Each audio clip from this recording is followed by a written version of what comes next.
Dengar baik Bapak Ibu, ketika engkau punya hati yang tulus, Tuhan yang akan cari engkau dimanapun engkau berada. Amin.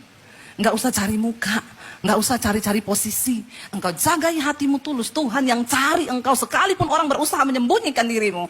Tapi Tuhan adalah Tuhan yang melihat hati.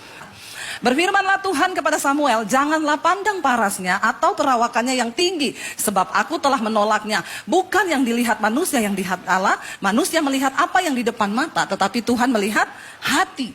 Ya, jangan tertipu. Makanya yang muda-muda juga kalau mau cari jodoh, jangan tertipu dengan memandang parasnya. Amin.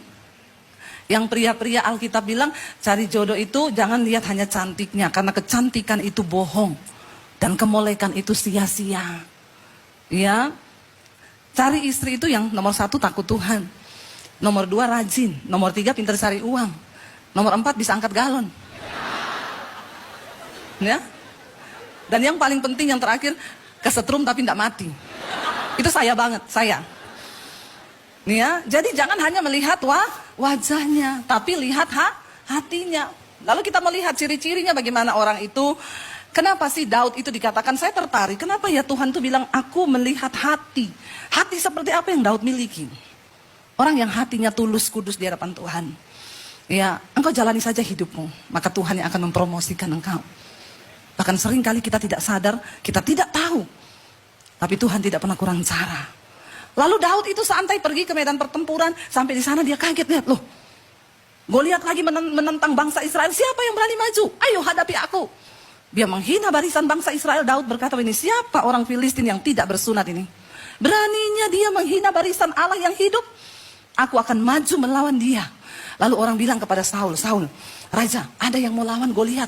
Sudah 40 hari, gak ada satupun yang berani. Waktu Daud datang, dia mau melawan. Saul bilang, panggil sini, siapa dia? Daud datang. Ini loh dia raja orangnya.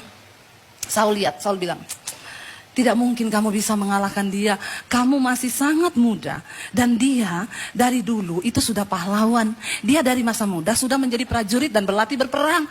Kamu masih anak sangat muda. Bapak Ibu, kata anak muda yang dipakai Daud di 1 Samuel 17. Waktu ngomong kamu masih terlalu muda. Itu dalam bahasa Ibraninya Na'ar.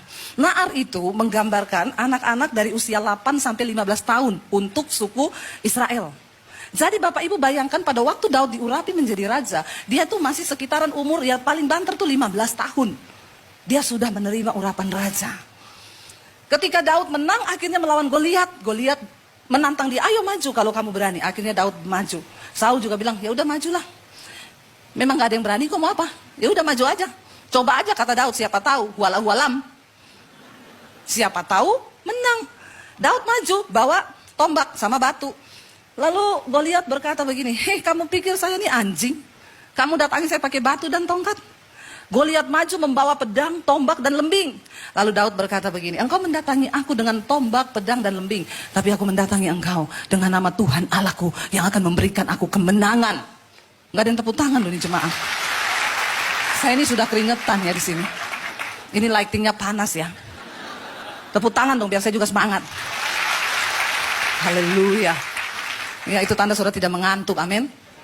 Lalu saudara akhirnya Daud maju, singkat cerita, Daud menang atau kalah? Hanya dengan 1 batu, Daud putar batu yang pertama. Kena langsung di dahinya Goliat, tertancap masuk, dia rebah di depan kakinya Daud, mukanya ke tanah. Daud memenangkan pertempuran. Saya mau tanya, setelah itu Daud jadi raja? Enggak. Waktu Daud dipuji-puji, lalu Saul iri hati. Disinilah ujian hatinya Daud. Kenapa Daud dipilih Tuhan? Dia menang. Ujian hati Daud tidak mudah. Berapa tahun? Dia diurapi 15 tahun. Daud menjadi raja berapa tahun? Ada yang lulus sekolah minggu di sini? Daud diurapi raja berapa tahun? Ada yang tahu?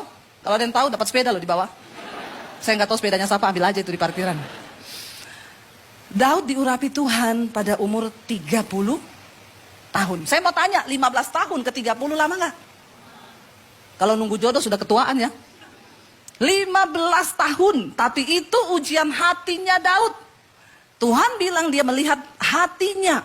Kenapa saya bilang itu ujian hatinya Daud? Siapa yang akhirnya mau bunuh Daud?